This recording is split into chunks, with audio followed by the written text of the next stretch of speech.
Evan stood at the edge of the busy spaceport market. He had just finished fixing a cargo hauler when he noticed her. An old alien woman was struggling. Her back was bent, and her arms shook as she tried to carry 2 large bags filled with strange fruits and shining metal parts. The other travelers passed by without even looking at her. Some even turned away. She wasn't human. Her skin was pale purple, wrinkled like old paper. Her eyes glowed soft yellow, and she had 3 fingers on each hand. Evan watched for a moment, then stepped forward. "Need help, ma'am?" he asked gently. The alien woman looked up, surprised. No one had spoken kindly to her in a long time. "You will carry these for me?" she asked in a soft, tired voice. "Yes," Evan smiled. "I've got 2 arms. Might as well use them." As he lifted the bags, they were heavier than he expected. One almost slipped from his hand, but he caught it just in time. The old woman laughed. "You are strong," she said. "Stronger than you look." Evan chuckled.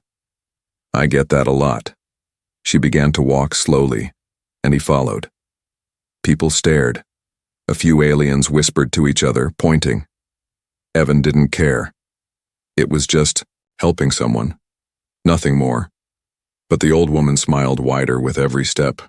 "Where are we going?" Evan asked after a few turns through narrow streets. "My home. Not far," she replied. "I must thank you properly." "Oh, that's not necessary. I was just—" She raised a finger. "Kindness must be answered. Always." He didn't argue. After a few more steps, they stopped outside a small house made of curved stone and glowing vines. It looked very old. The door slid open with a soft hum. Inside was warm and filled with soft smells, spices, old wood, and something sweet. "Come," the old woman said. "Rest your arms." He stepped inside. The place felt peaceful, like a hidden world. The woman placed 2 cups on a small table. She poured something warm and green into them. Evan raised his eyebrows. "Tea?" "Yes," she said. "It is tradition. You helped me. You must drink." He hesitated but didn't want to be rude. He took a sip. It tasted like mint and honey. "Good." He smiled. The old woman looked pleased. Then her eyes sparkled. "You are kind, human, strong, polite." Thanks?" She stood slowly. "You are the right one." "The right what?" Before he could finish, another door opened. A girl walked in. She was alien, like the old woman, but younger. Much younger. Her skin was smooth violet. Her hair was silver and soft, tied in a braid down her back. Her glowing yellow eyes widened when she saw Evan. She wore a long robe and carried a tray of fruit. The tray almost slipped from her hands. "Grandmother." "What is this?" The old woman smiled proudly. "This is your husband." Evan nearly choked. "What?" The girl dropped the tray. "What?" "I just helped you carry some bags." Evan stood quickly. The old woman tilted her head. "Yes, and you drank my tea. So?" "On our world, helping an elder and drinking her tea means you accept a family bond. A proposal." Evan stared. "You mean I just proposed to her?" The girl stepped back, her face red with shock. "I don't want a human husband." "And I didn't mean to ask for a wife," Evan replied. The old woman calmly sat down. "Too late. It is done. The neighbors saw. Word will spread." Evan looked at the door. Should he run? The girl stormed. "Out of the room." "I didn't mean to cause trouble," Evan said quietly. The old woman didn't look angry. She looked hopeful. "You did not cause trouble," she said. "You gave my granddaughter a future." He shook his head. "I don't even know her name." The old woman smiled. "Lyrian." He sighed. "What now?" She looked at him with calm eyes. "Now, you both must choose. But the universe works in strange ways, human. Sometimes one kind act can change everything." Outside in the street, the whispers had already begun. Inside the small stone house, a kind man sat in silence, unaware that his life had just changed forever. Evan didn't sleep that night. He lay on a soft alien mat in a round room made of stone and glowing vines. Outside, wind whispered against the walls, and distant lights flickered in the alien sky. Inside, he just stared at the ceiling. One kind act, one cup of tea. And now the whole village thought he was engaged to an alien girl. Lyrian, the girl who had refused to even look at him after the news. And now, her grandmother had locked the doors. Evan had tried to leave once. The old woman smiled and said softly, "Leaving now would bring shame to her. No one would marry her again." He had stayed. In the morning, he sat at the small round table. The old woman, Mara, poured more of that strange minty tea. Evan didn't touch it. "Do not worry," she said with a smile. "This one does not bind you to marriage." "Thanks," Evan muttered. He looked around. The house was warm, cozy, full of small hanging lights and pictures. In the center was a carved stone showing Lyrian and her family, parents, siblings, now gone. Mara saw his eyes on the sculpture. Her smile faded. "She lost them in the war," she said quietly. "Your kind, humans, dropped fire from the sky. My son, her father, never came back." Evan's heart sank. "I'm sorry," Mara nodded. "She does not blame you, not you personally, but her heart is like cracked glass. Careful words will not fix it." Just then, a door opened. Lyrian stepped out. She wore a long gray robe and held a basket of seeds. Her silver hair was tied back. Her face was cold, calm. She didn't look at Evan. "Grandmother," she said, "I'll go to the garden." Without a glance at him, she walked outside. Evan stood up. "Let me help," he offered. Lyrian froze for a moment, then kept walking. Mara smiled again. "Go. She needs to see more kindness." The garden behind the house was unlike anything Evan had seen. Tall, glowing trees, vines with silver leaves, flowers that sang soft notes when touched. Lyrian knelt near a patch of soft soil and began placing the seeds one by one. Evan crouched nearby, unsure what to do. "Do you want me to help?" he asked gently. "No," she said without looking. He didn't push. He sat on a stone nearby, watching quietly. After a long pause, she finally spoke. "You didn't mean to do it, did you?" Evan shook his head. "No. I was just trying to be kind." "I know," she said softly. "But now, the whole village thinks we're bound. I can explain it was a mistake." She shook her head. "They won't believe you. They'll say I was rejected, that I'm unworthy." Evan stared at the sky. "This world's customs are hard." She finally turned her head and looked at him. Her yellow eyes were calm.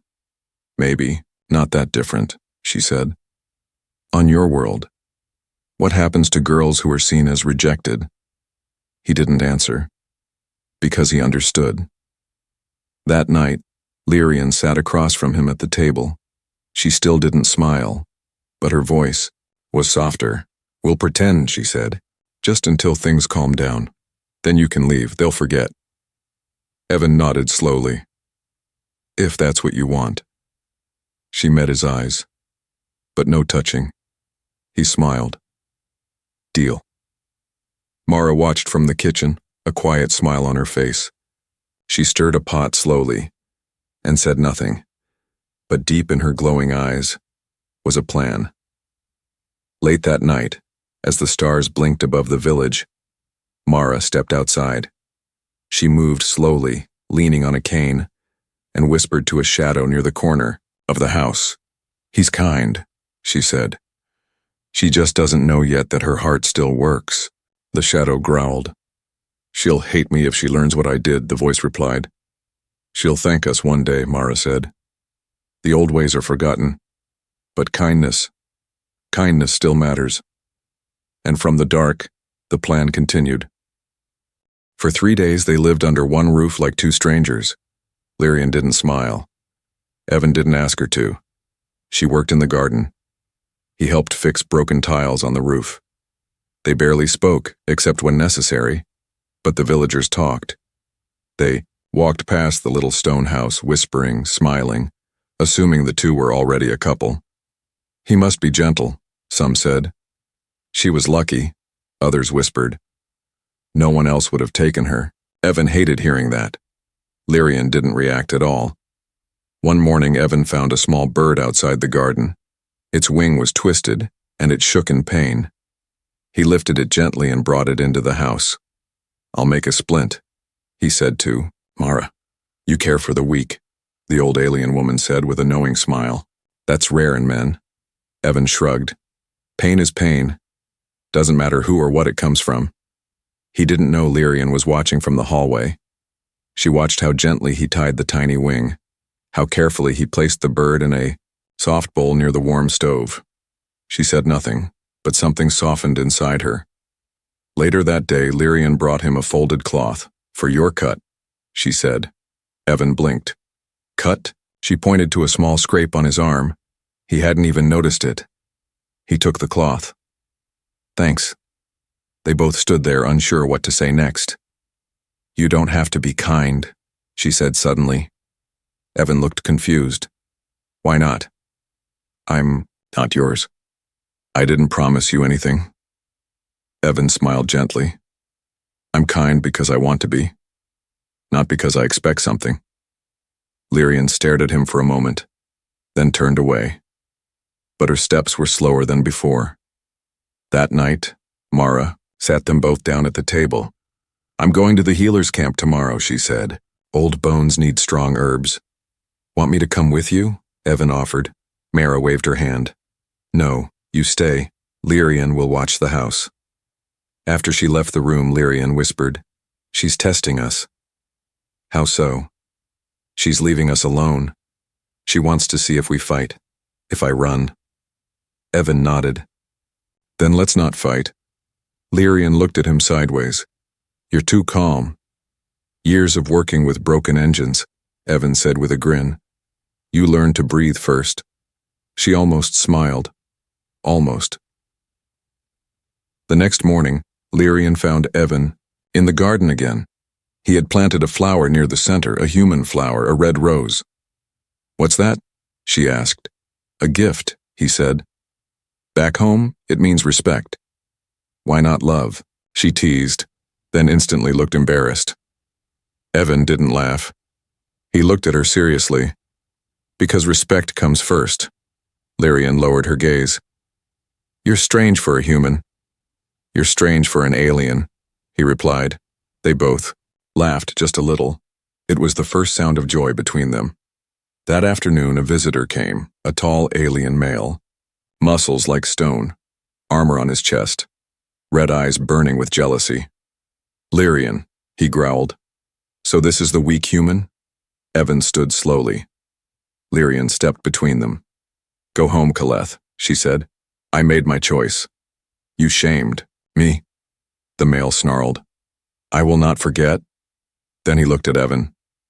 "You don't belong here." Evan didn't move. "Maybe not. But I'm not leaving." Kaleth spat on the ground and stormed off. Lyrian turned to Evan. "You shouldn't have stood up to him. He's dangerous." "I've seen war," Evan replied. "He doesn't scare me." But deep inside, he was worried. That night, Lyrian sat outside, her knees hugged to her chest. Evan walked out with a blanket and placed it over her shoulders. She didn't say thank you, but she didn't take it off. "I didn't want to marry anyone," she whispered. "Not after everything."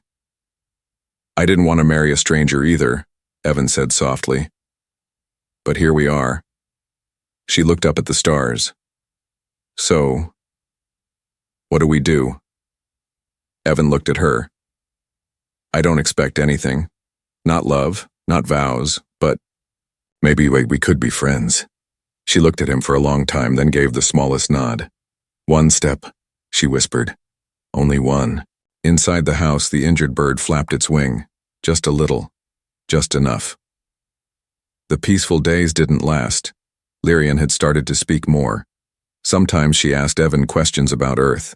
Sometimes she laughed, just a little, when he told stories about his dog back home. The walls between them weren't gone. But they were thinner now. Mara returned from the healer's camp with herbs and a strange smile. She noticed the softness in Lyrian's voice, the way she offered Evan fruit without being asked. She doesn't even know it, Mara whispered to herself, but her heart is waking up. Then, that evening, it happened. The door burst open, and Kaleth returned. He stood tall in the doorway, his heavy boots cracking the stone floor. His armor was darker now, painted in battle streaks. His red eyes glowed with anger. Lyrian froze. Evan stood slowly, careful not to show fear. Mara placed a hand on the table, steadying herself. "You let the human stay," Kaleth said to Lyrian. "You dishonor your own blood." Evan took one step forward.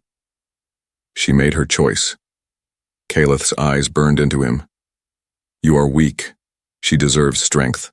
A protector. Not this." "She doesn't need you," Evan replied calmly. "She doesn't need your anger." Kaleth's voice dropped low. "Then fight me, human. One-on-one. Winner stays. Loser leaves forever." Lyrian gasped. "No." But Evan didn't answer. Not yet. Later, under the stars, Evan sat outside with Mara. "You can't fight him," she said. "He was trained for battle. You are just kind." Evan stared into the fire. "He wants to prove humans are weak," he said. "If I back down, I prove him right." "You'll die." "Maybe," Evan whispered. "But at least I'll do it standing." Mara was silent for a long time. Then she handed him something, a small, shining knife from her youth. "My husband carried this," she said. "He died. With honor." Evan held it tightly. He didn't want to die. But if this was the only way to protect Lyrian's peace, he would stand. The next morning the village gathered at the clearing. Alien villagers formed a silent circle. No one cheered. No one laughed. This was not sport. This was a decision of honor. Lyrian stood beside Mara, eyes wide with fear. Kaleth stood shirtless, a massive blade in his hand. Muscles rippled across his arms like stone walls. Evan stepped into the circle with only the small knife. The size difference was clear, the strength difference too. But Evan didn't shake. Kaleth grinned. "Last chance, human, run away."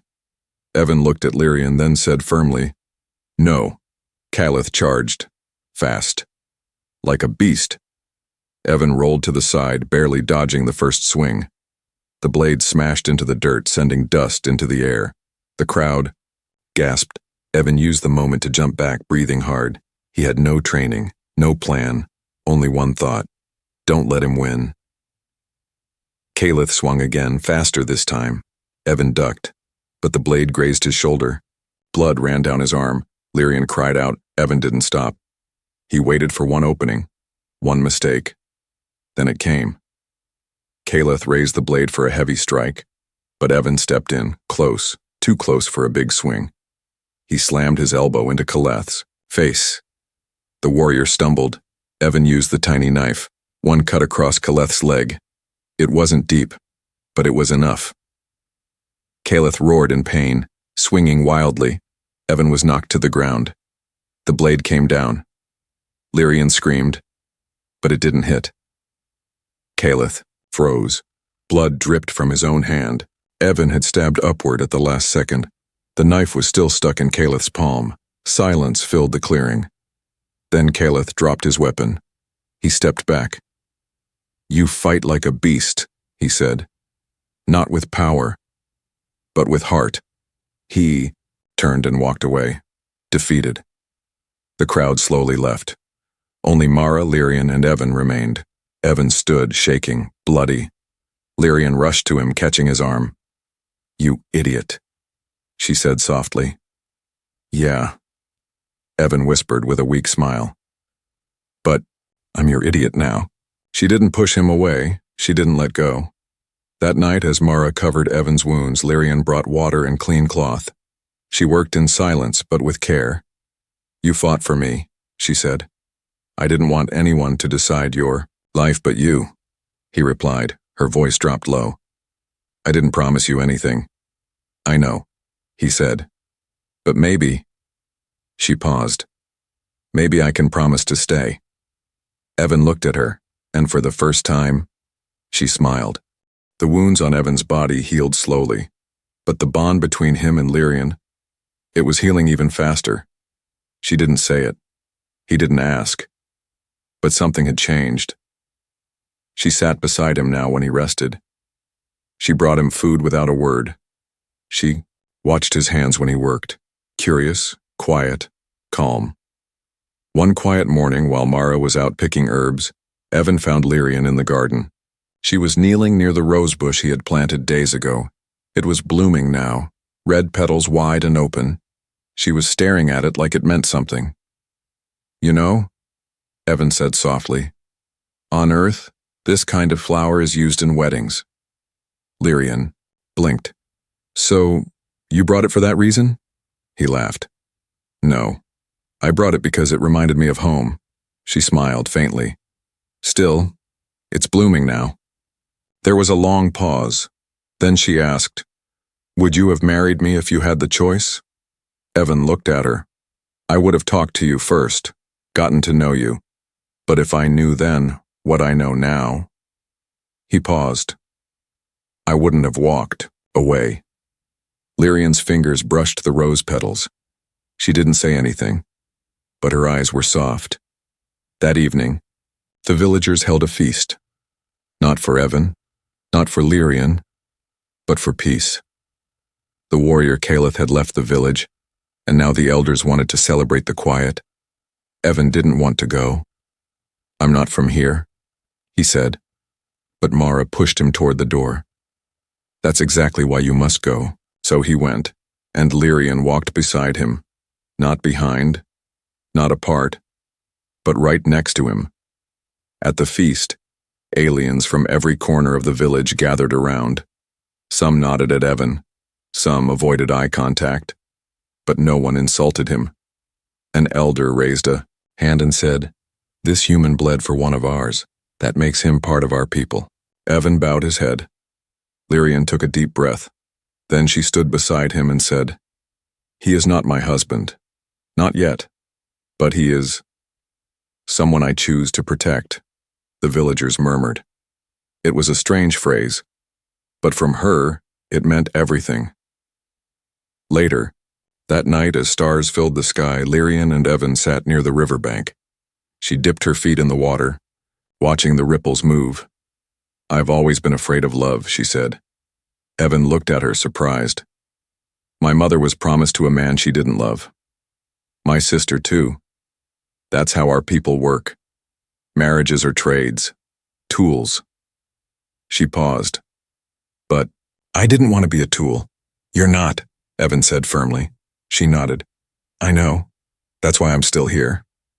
Then she looked at him. Really looked at him. You never tried to own me. That's rare. Evan didn't speak, he just listened. And that was enough. Later, as they walked home, Evan noticed something strange. A small figure near their door. It was a child. Half alien, half something else. Dirty, scared, shaking. He ran toward them when he saw Lyrian. Help, my mother fell, she's not waking up. Lyrian didn't hesitate. She grabbed Evan's hand. They followed the child to the nearby hills where a poor tent sat near the edge of the forest.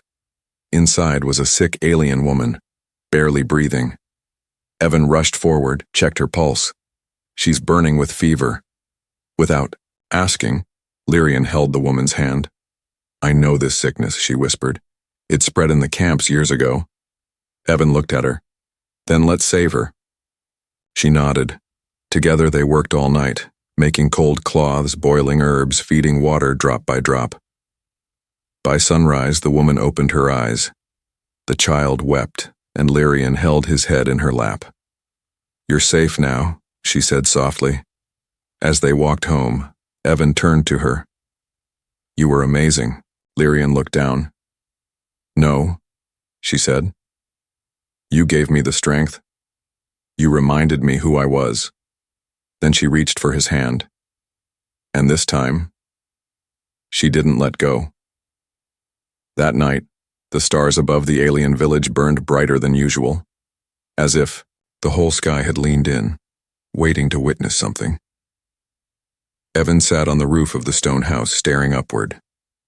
The cool wind brushed his face, carrying the scent of strange flowers and smoke from distant cooking fires. Beside him, Lyrian climbed up quietly. She didn't say a word, just sat close. Neither of them spoke for a long while. Then softly she whispered, "Why do you keep staying?" Evan turned. "Because you never asked me to leave." Lyrian looked at him with those golden eyes that had once been so guarded.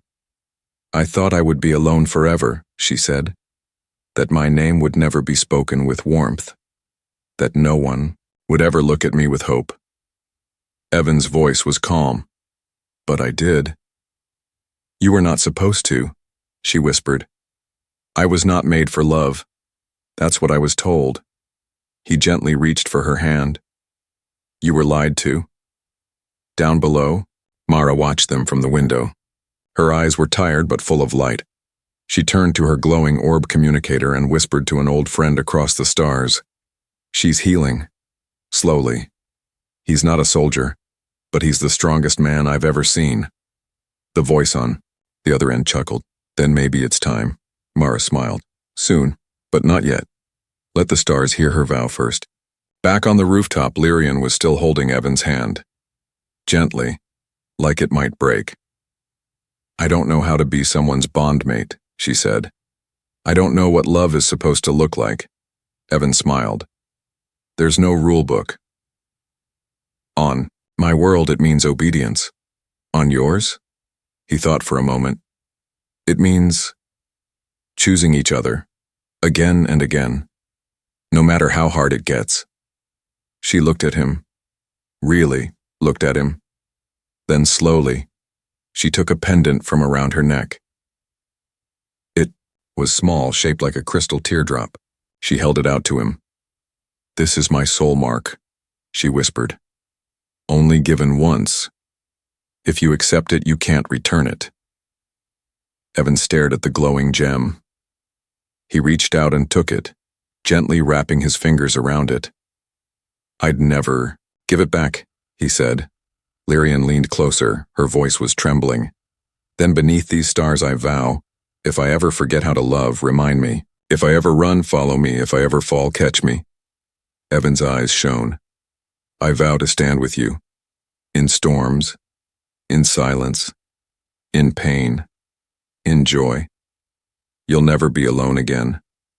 A breeze passed between them, soft, warm, a witness. Down in the streets, some villagers looked up. They didn't know why, they didn't need to.